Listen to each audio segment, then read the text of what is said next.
راستی داخویانیا بیروی صد ساله داخویانیا کی تام جی خود بو و وقت برسوک جوا گلک پروپاگاندیگو لسر امرالی تیگوتن هلبت امرالی تاریخ وی ناسکریه تاریخ کی وی دریجه یا سیستم کی گو امکارن بیجن ایرادشکاندنا الهمبر کسایتین مزن نافدار و ام بیجن الهمبر ریبرتی هین بهتر اف سیستما ام بیجن تجرید و işkence rasti zede hatiye kirin. Yani 25 sal rasti jî işkence ki gelek mazın lehember reberti temeşandın ve 25 heyf zedetir. Bicara kera hem malbata reberti hem jî parezer hevditin pera naykirin. Yani hamu mavi berti hatna bin pekirin, hamu mavi hatna xwarin ji tarafê dewleta Tirkiya faşî.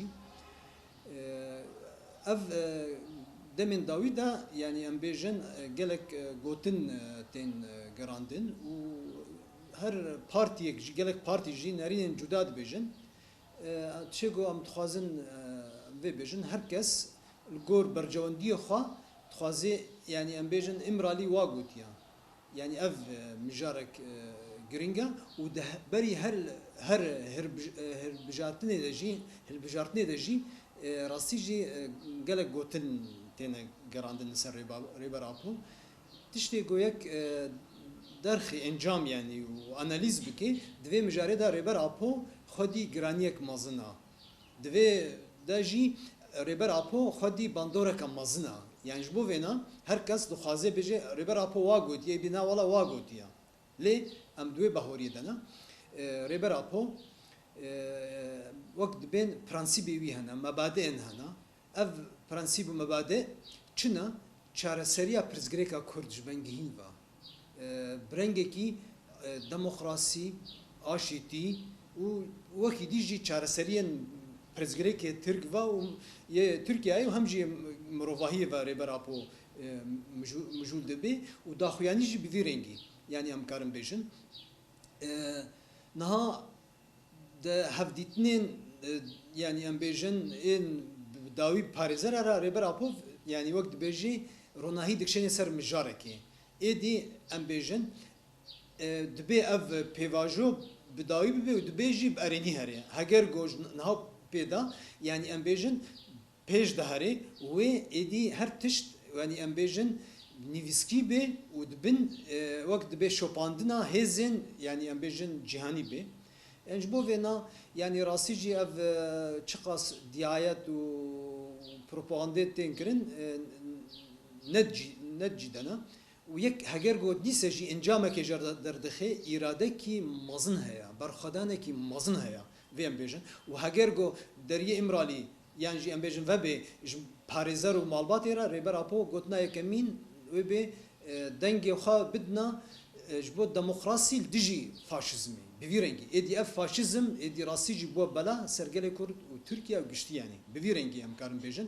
Yani ji bo vêna yani ya herî rast gerek parêzer û malbat rêber apo bibîne û bi vê re heqîqet çi ye wê diyar bibe.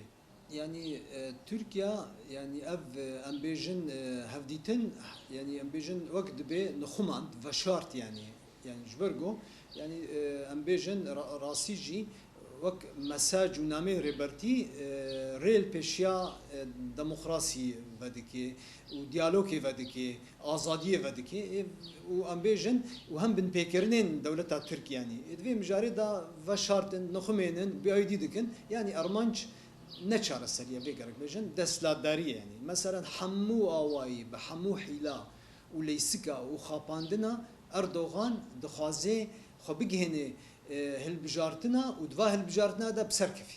Yani ew vaya hatta mesela ek dîqet bikî daxuyanîn bi vî rengî û rengê got derdikevin jî hinek jê jî vî awayî diyar dikin yani. Yani em bêjin tenê armanc.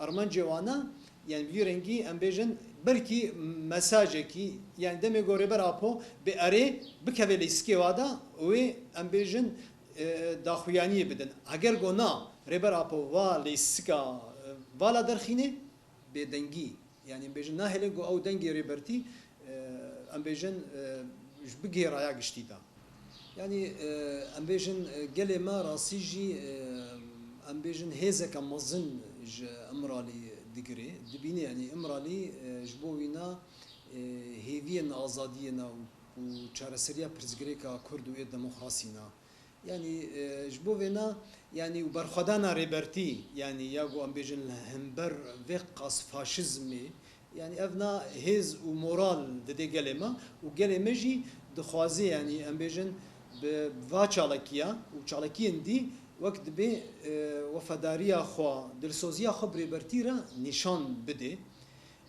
ام ویجی بیجن راستی جی مشن مزن چالکی مزن جی يعني هيز ومورال جي دي امرالي ام ویجی بیجن يعني هنجي ريبرتي بهيز دكي بقوت دكي يعني جبو فينا قالما راستی جی دوی مشاغو دهمه بشتي دروجي دي مشاكي و مزن چبه يعني ام وقت بيجي ام وهيفينا تبلبون يعني وقت بين حف صالي حياه حفتي صالي هركس جرك تبلو ببي اف مشاجي تي يعني بشتي چند روجي